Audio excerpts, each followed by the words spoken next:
ಮೈಸೂರಿನ ಟಿ ನರಸೀಪುರಕ್ಕೆ ಹೋಗುವ ಮುಖ್ಯ ರಸ್ತೆಯ ನಾಡನಹಳ್ಳಿಯ ವೃತ್ತದಲ್ಲಿ ಸಾರ್ವಜನಿಕರಿಗೆ ಒಂದು ಬಸ್ ನಿಲ್ದಾಣದ ಅವಶ್ಯಕತೆ ಇದ್ದು ಇದರ ಬಗ್ಗೆ ಅಧಿಕಾರಿಗಳಿಗೆ ಮನವಿ ಮಾಡಿದರೂ ಇತ್ತ ಗಮನ ಹರಿಸ್ತಿಲ್ಲ.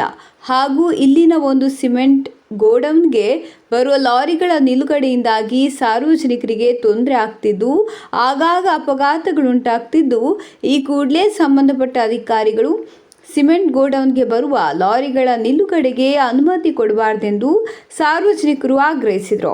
ಈ ಸಂದರ್ಭದಲ್ಲಿ ಸ್ಥಳೀಯರಾದ ಮಂಜುನಾಥ್, ಲೋಕೇಶ್, ಸುರೇಂದ್ರ ಹಾಗೂ ಕೆಎಸ್ಆರ್ಟಿಸಿ ಬಡಾವಣೆಯ ನಿವಾಸಿಗಳು ಉಪಸ್ಥಿತರಿದ್ದರು. ಎಲ್ಲರಿಗೂ ನಮಸ್ತೆ. ಒಂದು ಸಾರ್ವಜನಿಕ ಕಳಕಳಿಯಿಂದ ನಾವು ಇದು ರಿಕ್ವೆಸ್ಟ್ನ ಇಡ್ತಾ ಇದ್ದೀವಿ. ಈ ಸರ್ಕಲ್ ಏನು ಮಾಡಿದ್ದಾರೆ, ಇಲ್ಲಿ ಒಂದು ಬಸ್ ಸ್ಟಾಪ್ ಅಂತ ಆದರೆ ನಮ್ಮ ಎಂಪ್ಲಾಯೀಸು ಪ್ಲಸ್ ಇಲ್ಲಿ 2-3 ಲೇಔಟ್ ಬಡಾವಣೆಗಳಿದ್ದಾರೆ, ಅಲ್ಲಿ ತುಂಬ ಜನ ಸಾರ್ವಜನಿಕರು ಓಡಾಡ್ತಾರೆ. ಸಿಟಿಯಿಂದ ಜೊತೆಗೆ ನರಸೀಪುರ, ಕೊಳ್ಳೇಗಾಲ, ಚಾಮರಾಜನಗರ ಕಡೆಯಿಂದ ಎಲ್ಲ ತುಂಬ ಜನ ಬರ್ತಾರೆ. ನಮ್ಮಲ್ಲೇ ನೋಡೋದಾದರೆ ಸುಮಾರು ದಿನಕ್ಕೆ 200ರಿಂದ 250 ಜನ ಎಂಪ್ಲಾಯೀಸ್ ಓಡಾಡ್ತಾರೆ. ಅದರಲ್ಲಿ ಮೇಯ್ನ್ ಬೇಕಾಗಿರೋದು ನಮಗೆ ಒಂದು ಬಸ್ ಫೆಸಿಲಿಟಿ. ಅವ್ರು ಏನಾಗ್ತಾ ಇದೆ, ಮುಂದೆ ಹೋಗಿ ಅಲ್ಲಿ ಸ್ಟಾಪ್ ಕೊಡ್ತಾರೆ, ಇಳ್ಕೊಂಬರೋದಕ್ಕೆ ತುಂಬ ಕಷ್ಟ ಆಗ್ತಾ ಇದೆ. ಅವ್ರಿಗೆ ಬೆಳಗ್ಗೆನೆ 8-8ವರೆಗೆ ಆಫೀಸ್ ರೀಚ್ ಆಗ್ತಾ ಇರ್ತದೆ. ಬಸ್ ನಿಲ್ದಾಣ ಇಲ್ದಿರೋದ್ರಿಂದ ಏನಾಗ್ತಾ ಇದೆ, ಅವ್ರಿಗೆ 8-8ವರೆಗೆ ಆಫೀಸ್ ಬರಬೇಕಾಗುತ್ತೆ ಸರ್. ಏನಾಗ್ತಾ ಇದೆ, ಅಲ್ಲಿ ಮುಂದೆ ಹೋದರೆ ಅವ್ರಿಗೆ ಅಲ್ಲಿಂದ ಬರೋದಕ್ಕೆ ಅರ್ಧ ಗಂಟೆ ಆಗುತ್ತೆ. ಜೊತೆಗೆ ಈ ಬೆಳಿಗ್ಗೆ ಟ್ರಾಫಿಕ್ಗಳೆಲ್ಲ ಇರುತ್ತೆ, ವೆಹಿಕಲ್ ಓಡಾಡ್ತಾ ಇರ್ತಾರೆ, ಜನಗಳು ಓಡಾಡ್ತಿರ್ತಾರೆ. ಅದೊಂದು ನಮಗೆ ತುಂಬ ಹೆಲ್ಪ್ ಆಗೋದು ನಮ್ಮ ಎಂಪ್ಲಾಯೀಸ್ಗೆ, ನಮ್ಮ ಈ ಬಡಾವಣೆ ಜನತೆಗಳಿಗೆ. ಒಂದು KSRTC ಬಡಾವಣೆ ಜನಗಳಿಗೆ ಒಂದು ಬಸ್ ಸ್ಟಾಪ್ ಅಂತ ಆದರೆ ತುಂಬ ಹೆಲ್ಪ್ ಆಗುತ್ತೆ. ಹೌದು, ಎಸ್. ನೆಕ್ಸ್ಟ್ ಬಸ್ ಸ್ಟಾಪ್ ಅಂತ ನೋಡೋದಾದರೆ ಅದು ಬಿಟ್ಟರೆ ಇಲ್ಲಿ ಏನಾಗ್ತದೆ ನೋಡಿ, ಟ್ರಕ್ ಗಾಡಿಗಳು ನೀವು ನೋಡ್ತಾ ಇರ್ಬೋದು. ಆ ಸಿಮೆಂಟ್ ಗಾಡಿಗಳು ಏನಿದಾವೆ ಈಗ ಬಂದು ಅಲ್ಲಿ ನಿಂತಿದ್ದಾವೆ. ಇಲ್ಲ ಅಂದರೆ ಅವೆಲ್ಲ ಬಂದು ಇಲ್ಲಿ ನಮ್ಮದು ಇದು ಕಂಪ್ನಿ, ನಮ್ಮ ಆರ್ ಪ್ರೋಸೆಸ್ ಅಂತ ಕಂಪನಿ, ಅಲ್ಲಿಗೆ ಹೋಗೋ ರಸ್ತೆ ಇದು. ಇಲ್ಲಿ ಬಂದು ನಿಂತ್ಕೊತಾ ಇದ್ದಾವೆ, ಮತ್ತು ಇಲ್ಲಿ ನಿಂತ್ಕೊತಾ ಇರ್ತವೆ. ಏನಾಗ್ತಾ ಇದೆ, ನಮ್ಮಲ್ಲಿ 60ರಿಂದ 70% ಫೀಮೇಲ್ ಎಂಪ್ಲಾಯೀಸ್ ಇದ್ದಾರೆ. ಓಕೆ, ಸೊ ಅವರಿಗೆಲ್ಲ ಹೆಸಿಟೇಷನ್ ಆಗ್ತಾ ಇದೆ. ಅದು ಇದ್ರ ಬಗ್ಗೆ ನಾವು ಪೊಲೀಸರು ಕೂಡ ಗಮನಕ್ಕೆ ತಂದಿದ್ವಿ. ಅವರು ಬಂದು 1-2 ಸಲ ನೋಡಿದ್ರು. ಬಟ್ ಅದಾದ್ಮೇಲೆ ಮತ್ತೆ ಅವರು ಸ್ವಲ್ಪ 1-2 ದಿನ ಆದ್ಮೇಲೆ ಮತ್ತೆ ಬಂದು ನಿಲ್ಸೋದು ಅದಾಗುತ್ತೆ, ಹೆಸಿಟೇಷನ್. ಮನವಿ ಮಾಡಿದ್ದೀವಿ ನಾವು. KSRTC ಅವರಿಗೆ ಒಂದು ರಿಕ್ವೆಸ್ಟ್ ಲೆಟರ್ ಕೊಟ್ಟಿದ್ವಿ. ಮುಂದೆ ಏನು ಅದಾದ್ಮೇಲೆ ಏನು ಅವ್ರ ಕಡೆಯಿಂದ ಇದು ಬಂದಿಲ್ಲ, ರೆಸ್ಪಾನ್ಸ್ ಬಂದಿಲ್ಲ. ಹೌದು ಸರ್. ಏನಾಗ್ತದೆ ನೋಡಿ, ಈ ಗಾಳಿ ಡಸ್ಟ್ ಎಲ್ಲ ಓಡಾಡ್ಬೇಕಾದ್ರೆ ಪಬ್ಲಿಕ್ಕಿಗೆ ಡೆಫಿನೆಟ್ಲಿ ಡಸ್ಟ್ ಅಲರ್ಜಿ ಆಗೋದು ಅದೆಲ್ಲ ಆಗಿದೆ. ಅಂಡ್ ಈಗ ಬಂದು ಇಲ್ಲ ಅಂದ್ರೂ ಒಂದು 10ರಿಂದ 15 ನೋಡಿ, ಇಲ್ಲೇ ಸಿಮೆಂಟ್ ಗೋಡೌನ್ ಇದೆ. ಓಕೆ, ನಾವು ನೋಡ್ತೀವಿ ಬೆಳಿಗ್ಗೆ ಬರ್ಬೇಕಾದ್ರೆ ಮತ್ತೆ ಸಾಯಂಕಾಲ ಎಲ್ಲ ಹೋಗ್ಬೇಕಾದ್ರೆ ಇಲ್ಲಿಂದ ಒಂದು 6-7 ನಿಂತಿರ್ತವೆ. ಇಲ್ಲಿ ತುಂಬಾ ನಿಂತಿದ್ವು. ನೀವು ಗಮನಿಸಬಹುದು. ಇದನ್ನ ನಾವೇನೆ ನಮ್ಮ ಕಂಪ್ನಿ ಕಡೆಯಿಂದ ಗಿಡಗಳೆಲ್ಲ ನೆಲೆಸಿ ಮೇಂಟೆನೆನ್ಸ್ ಮಾಡ್ತಾ ಇದೀವಿ. ಯಾಕಂದ್ರೆ ಅದರಿಂದಾದ್ರೂ ಅವಾಯ್ಡ್ ಆಗ್ಲಿ ಅಂತ. ಬಟ್ ಒಂದೊಂದ್ ದಿನ ಆದ್ರೂ ಬಂದು ಇಲ್ಲಿ ನಿಲ್ಸಿರ್ತಾರೆ, ನೈಟ್ ಅಲ್ಲೆಲ್ಲ ಬಂದು.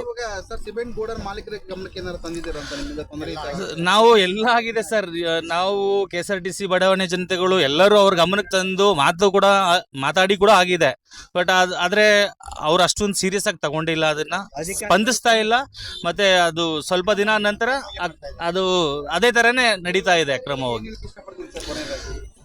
ಅಧಿಕಾರಿಗಳು ಯಾರಿದ್ದಾರೆ, ದಯವಿಟ್ಟು ಸ್ವಲ್ಪ ಸೀರಿಯಸ್ ಆಗಿ ತಗೊಂಡು ನಮ್ಮ ಈ 2 ರಿಕ್ವೆಸ್ಟ್ನ, ಬೇಡಿಕೆಗಳನ್ನ ನೆರವೇರಿಸ್ಕೊಡ್ಬೇಕು ಅಂತ ಕೇಳ್ಕೊಂತೀವಿ. ಒಂದು ಬಸ್ ಸ್ಟಾಪ್ ಸಿಟಿ ಮತ್ತೆ ಔಟ್ ಆಫ್ ದಿ ಸಿಟಿ ಏನ್ ಬಸ್ಗಳಿದೆ, ಖಾಸಗಿ ಮತ್ತೆ ನಗರ ಬಸ್ ನಿಲ್ದಾಣದ ವ್ಯವಸ್ಥೆ ಒಂದಾಗಬೇಕು.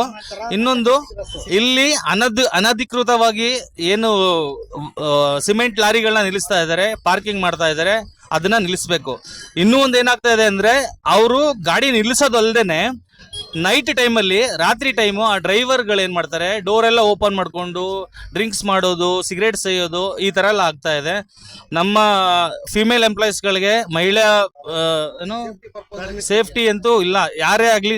ಆಮೇಲೆ ಅವರು ಅಲ್ಲಿಂದ ಆ ಕಡೆ ಬಳಸ್ಕೊಂಡೆಲ್ಲ ಹೋಗೋದು, ಅವ್ರಿಗೆ ಟೈಮ್ ವೇಸ್ಟ್ ಆಗೋದು, ತುಂಬ ತೊಂದರೆ ಆಗ್ತಾ ಇದೆ. ಇವೆರಡು ಬೇಡಿಕೆಗಳನ್ನ ಯಾರು ಸಂಬಂಧಪಟ್ಟ ಅಧಿಕಾರಿಗಳಿದ್ದಾರೆ ಅವರು ನೆರವೇರಿಸ್ಕೊಟ್ರೆ ತುಂಬ ಹೆಲ್ಪ್ ಆಗುತ್ತೆ, ಸಹಾಯ ಆಗುತ್ತೆ. ನನ್ನ ಹೆಸರು ಲೋಕೇಶ್ ಅಂತ, ಇಲ್ಲಿ ಆರ್ ಪ್ರೊಸೆಸ್ ಅಂತ ಕಂಪ್ನಿ ಇದೆ, ಅಲ್ಲಿ ಕೆಲಸ ಮಾಡೋದು ಸರ್. ನನ್ನ ಹೆಸರು ಸುರೇಂದ್ರ ಅಂತ ಸರ್.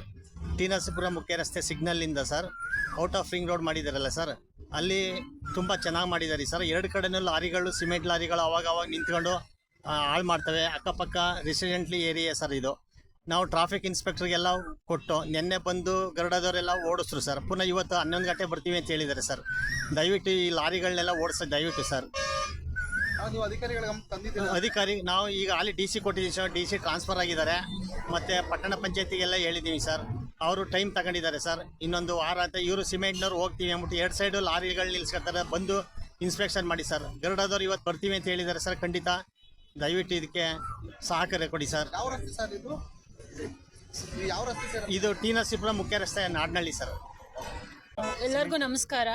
ಆ್ಯಕ್ಚುಲಿ ಏನಂತಂದರೆ ನಮ್ಮ ರಿಕ್ವೆಸ್ಟು, ನಮಗೆ ಬಸ್ ಸ್ಟಾಪ್ ಆದರೆ ತುಂಬ ಒಳ್ಳೆಯದು. ಇಲ್ಲಿ ಕಂಪ್ನಿ ಇರೋದ್ರಿಂದ ನಮಗೆ ಬಸ್ ಸ್ಟ್ಯಾಂಡ್ ಇಲ್ಲ. ಸೊ ಅಲ್ಲಿಂದ ಇಲ್ಲಿ ತನಕ ನಡ್ಕೊ ಬರಬೇಕು ನಾವು. ಇಲ್ಲಿಂದ 1 ಕಿಲೋಮೀಟರ್ ಆಗುತ್ತೆ. ಪ್ಲಸ್ 6:30 ಲಾಗೌಟ್ ಆದಮೇಲೆ ಕತ್ಲೆ ಆಗಿಬಿಟ್ಟಿರುತ್ತೆ ಫುಲ್ಲು. ಸೊ ಇಲ್ಲಿ ಬಸ್ಗಳು ಸ್ಟಾಪ್ ಕೊಡಲ್ಲ. ಸೊ ಏನು ರಿಕ್ವೆಸ್ಟ್ ಅಂತ ಅಂದರೆ, ನಮಗೆ ಬಸ್ಗಳು ಸ್ಟಾಪ್ ಕೊಟ್ಟು ಬಸ್ ಸ್ಟ್ಯಾಂಡ್ ಆದರೆ ನಮಗೆಲ್ಲರಿಗೂ ಹೆಲ್ಪ್ ಆಗುತ್ತೆ. ಸೊ ಆದಷ್ಟು ಬೇಗ ಒಂದು ಬಸ್ ಸ್ಟ್ಯಾಂಡು ಮತ್ತು ಸ್ಟಾಪ್ ಕೊಟ್ಟರೆ ನಮಗೆ ಒಳ್ಳೇದು. ಮತ್ತು ಇಲ್ಲಿ ಸಿಮೆಂಟ್ ಎಲ್ಲ ಇರೋದ್ರಿಂದ ಇಲ್ಲೆಲ್ಲ ಟ್ರಕ್ಗಳೆಲ್ಲ ನಿಂತಿರುತ್ತೆ. ನಮಗೆ ಇನ್ಸೆಕ್ಯೂರಿಟಿ ಫೀಲ್ ಆಗ್ತಿದೆ. ಸೊ ಅದು ಒಂದು ಸ್ವಲ್ಪ ಅವಾಯ್ಡ್ ಮಾಡಬೇಕು ಅಂತ ಕೇಳ್ಕೊತಾ ಇದ್ದೀನಿ ಸರ್. ನಾವು KSRTC ನಿವಾಸಿಗಳು 25 ವರ್ಷದಿಂದ ಇಲ್ಲಿ ವಾಸ ಇದ್ದೀವಿ. ಮೊದಲೊಂದು ತಾತ್ಕಾಲಿಕ ಬಸ್ ನಿಲುಗಡೆಗೆ ಒಂದು ಬೋರ್ಡ್ ಹಾಕ್ಸಿದ್ವಿ. ಅದು ರೋಡ್ ಡೆವಲಪ್ ಆದಾಗೆಲ್ಲ ಕಿತ್ಕೊಂಡು ಹೋಗಿದ್ದಾರೆ. ನಮಗೆ ಇಲ್ಲಿ ಬಸ್ಸಿನ ಅನುಕೂಲ ಇಲ್ಲ. ಇಲ್ಲಿ ಕಾರ್ಮಿಕರಿಗೆ, ವೃದ್ಧರಿಗೆ, ಮಹಿಳೆಯರಿಗೆ, ಶಾಲಾ ಬಾಲಕರಿಗೆಲ್ಲ ಬಸ್ ಇಲ್ಲದೆ ತೊಂದರೆ ಆಗಿದೆ. ಆಮೇಲೆ ಇಲ್ಲಿ ಸಿಮೆಂಟ್ ಗೋಡೌನು ಲಾರಿಗಳನ್ನಿಲ್ಲದ್ರಿಂದ ಇಲ್ಲಿ ಡಸ್ಟ್ ಅಲರ್ಜಿ ಎಲ್ಲ ಅನುಭವಿಸಂಗಾಗಿದೆ. ದಯಮಾಡಿ ಇದನ್ನು ಒಂದು ಬಸ್ ಸ್ಟಾಪ್ ಅನುಕೂಲ, ಸರ್ಕಲ್ಗೆ ಒಂದು ಒಳ್ಳೆ ಹೆಸರಿಡಿ ಸರ್. ಅಂದರೆ ಎಲ್ಲರಿಗೂ ಸುಮಾರು ಸಾವಿರಾರು ಜನಕ್ಕೆ ಅನುಕೂಲ. ಅದು ಆಮೇಲೆ bus stop sir. Bus stop ಆಗಿ ಖಾಸಗಿ ಬಸ್ಸು, ಸರ್ಕಾರಿ ಬಸ್ಸುಗಳು ನಿಲ್ಲಂಗಾದ್ರೆ ಸಾವಿರಾರು ಜನಕ್ಕೆ ಅನುಕೂಲ ಆಗುತ್ತೆ ಸರ್. ದಯವಿಟ್ಟು ಮಾಡಿಕೊಡಿ, ಮನವಿ ಮಾಡ್ತೀನಿ.